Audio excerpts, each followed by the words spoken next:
بسم اللہ الرحمن الرحیم۔ ترجمہ، اللہ کے نام سے شروع جو نہایت مہربان رحمت والا ہے۔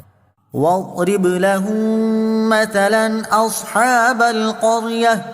إِذْ جَاءَهَا الْمُرْسَلُونَ إِذْ أَرْسَلْنَا إِلَيْهِمُ اثْنَيْنِ فَكَذَّبُوهُمَا فَعَزَّزْنَا بِثَالِثٍ فَقَالُوا إِنَّا إِلَيْكُمْ مُرْسَلُونَ قالوا ما أنتم إلا بشر مثلنا وما أنزل الرحمن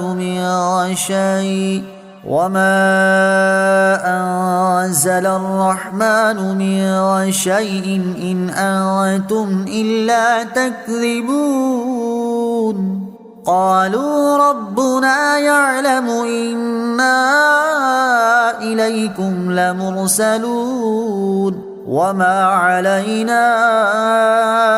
إلا البلاغ المبين قالوا إنا تطيرنا بكم لئن لم تنتهوا لنرجمنكم وليمسنكم منا عذاب أليم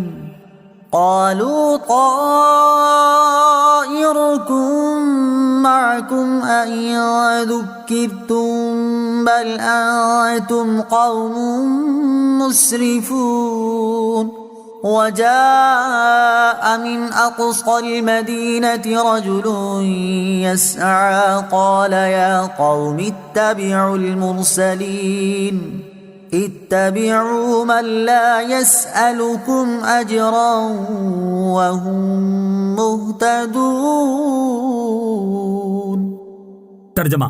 اور ان سے شہر والوں کی مثال بیان کرو جب ان کے پاس رسول آئے، جب ہم نے ان کی طرف 2 رسول بھیجے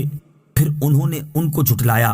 تو ہم نے تیسرے کے ذریعے مدد کی تو ان سب نے کہا کہ بے شک ہم تمہاری طرف بھیجے گئے ہیں۔ لوگوں نے کہا تم تو ہمارے جیسے آدمی ہو اور رحمان نے کوئی چیز نہیں اتاری،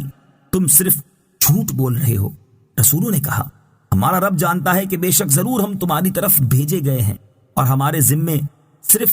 صاف صاف تبلیغ کر دینا ہی ہے۔ لوگوں نے کہا ہم تمہیں منحوس سمجھتے ہیں، بے شک اگر تم باز نہ آئے تو ضرور ہم تمہیں سنگسار کریں گے اور ضرور تمہیں ہماری طرف سے دردناک سزا پہنچے گی۔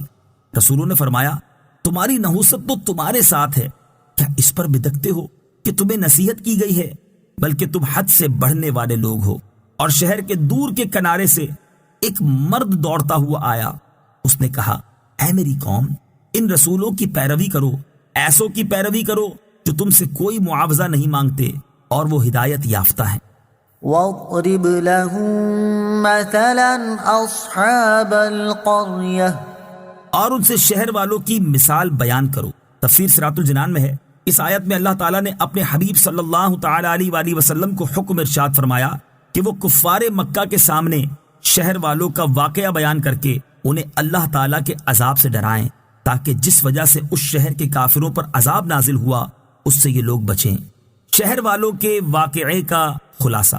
اس آیت میں شہر والوں کا جو واقعہ بیان کرنے کا فرمایا گیا اس کے کچھ حصے اگلی 16 آیات میں بھی بیان ہوئے ہیں۔ اس کے حوالے سے یہ بات یاد رہے کہ یہاں جس شہر اور جن رسولوں کا تذکرہ ہے ان کے بارے میں مفسرین کے متعدد اقوال ہیں اور ان میں بہت سے اختلافات ہیں، اور ان اختلافات کی اکثر صورتوں پر کئی اشکالات ہیں۔ اس لیے ہم ان آیات کی تفسیر میں اس واقعے کے صرف اتنے حصے کو بیان کریں گے جو قرآن مجید کی آیات سے واضح طور پر سامنے آ رہا ہے، اور وہ بطور خلاصہ یہ ہے کہ اللہ تعالیٰ نے 2 رسولوں کو ایک شہر والوں کی طرف مبعوث فرمایا جنہوں نے ان شہر والوں کو توحید و رسالت پر ایمان لانے کی دعوت دی، لیکن ان کی دعوت سن کر شہر والوں نے انہیں جھٹلایا۔ اس کے بعد اللہ تعالیٰ نے ایک تیسرے رسول کو پہلے دونوں کی مدد کے لیے بھیجا۔ اب ان تینوں رسولوں نے قوم سے ارشاد فرمایا کہ ہم تمہاری طرف رسول بنا کر بھیجے گئے، لیکن قوم نے اس بات کو تسلیم کرنے کے بجائے وہی اعتراض کیا جو اکثر و بیشتر امتوں نے اپنے رسولوں پر کیا تھا، اور وہ اعتراض یہ تھا کہ تم تو ہمارے جیسے انسان ہو،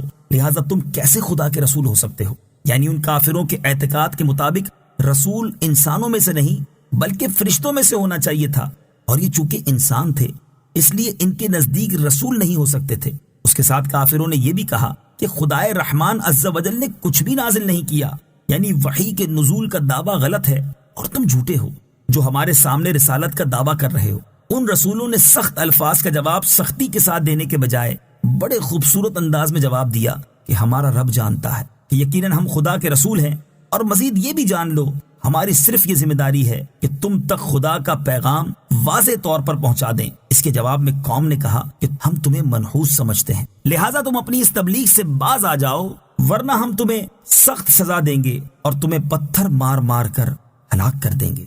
ان رسولوں نے جواب دیا کہ ہمیں منحوس قرار نہ دو، کیونکہ تمہاری نحوست تمہارے کفر و ضلالت کی صورت میں تمہارے ساتھ موجود ہے۔ کیا تم لوگ ہمیں اس لیے پتھر مارو گے کہ ہم نے تمہیں صحیح بات سمجھانے کی کوشش کی ہے؟ اگر یہ بات ہے تو تم حد سے بڑھنے والے لوگ ہو۔ جب یہ مکالمہ جاری تھا اور قوم ان رسولوں کو شہید کرنے، ایذا پہنچانے اور ان کے پیغام کو نہ ماننے پر تلی ہوئی تھی، اسی دوران یہ بات ایک مرد مومن تک پہنچی جو پہلے سے ہی مومن تھا یا ان رسولوں سے ملاقات کے بعد مسلمان ہوا تھا، اور وہ شہر کے کنارے پر رہتا تھا۔ وہ اللہ تعالیٰ کے رسولوں کی تائید اور اپنی قوم کو سمجھانے کے لیے بھاگا ہوا آیا اور ان سے کہنے لگا کہ ان رسولوں کی پیروی کرو، ان کی حقانیت پر ہونے کی یہ بڑی واضح دلیل ہے کہ ان کا اس پیغام پہنچانے میں کوئی دنیاوی مفاد نہیں، یہ تم سے کوئی معاوضہ نہیں مانگتے، نیز یہ ہدایت یافتہ ہیں کہ ان کی باتیں معقول اور سمجھ میں آنے والی ہیں۔ نیز اے میری قوم، میں بھی مسلمان ہوں اور خالق کائنات کی عبادت کرنے والا ہوں، اور مجھے کیا ہے کہ میں اس خدا کی عبادت نہ کروں جس نے مجھے پیدا کیا؟ کیا میں اس کے علاوہ ایسے بتوں کو معبود بناؤں جن کی سفارش مجھے کوئی نفع نہیں دے سکتی اور نہ وہ مجھے اس وقت بچا سکتے ہیں جب خدا مجھے نقصان پہنچانا چاہے؟ اگر اس کے باوجود میں خدا کے علاوہ کسی کی عبادت کروں تو پھر میں کھلی گمراہی میں ہوں گا۔ پس میں تو اپنے رب پر ایمان لایا، تو تم میری بات سنو اور اس بات پر غور کر کے ایمان لاؤ۔ مرد مومن کی ان باتوں کو سننے کے باوجود لوگ ایمان نہ لائے بلکہ اسے بھی تنگ کرنے کے درپے ہو گئے۔ پھر یا تو وہ خیر خواہ مرد مومن فوت ہو گئے یا قوم نے انہیں شہید کر دیا، اور بعد وفات فرشتوں کی زبان سے اللہ تعالیٰ نے اسے جنت کی بشارت سنائی۔ جنت کی خوشخبری سن کر بھی اس مرد ناصح نے اپنی قوم کا غم کیا اور یہ تمنا کی، کاش میری قوم کو معلوم ہو جائے کہ میرے رب عز و جل نے مجھے بخش دیا اور میری عزت افزائی فرمائی ہے۔ آخر کار قوم کے تکذیب کرنے اور ایمان نہ لانے پر ان پر خدائی عذاب آیا جو ایک چیخ کی صورت میں تھا، جس کے نتیجے میں وہ ایسے ہلاک ہو گئے جیسے بجھی ہوئی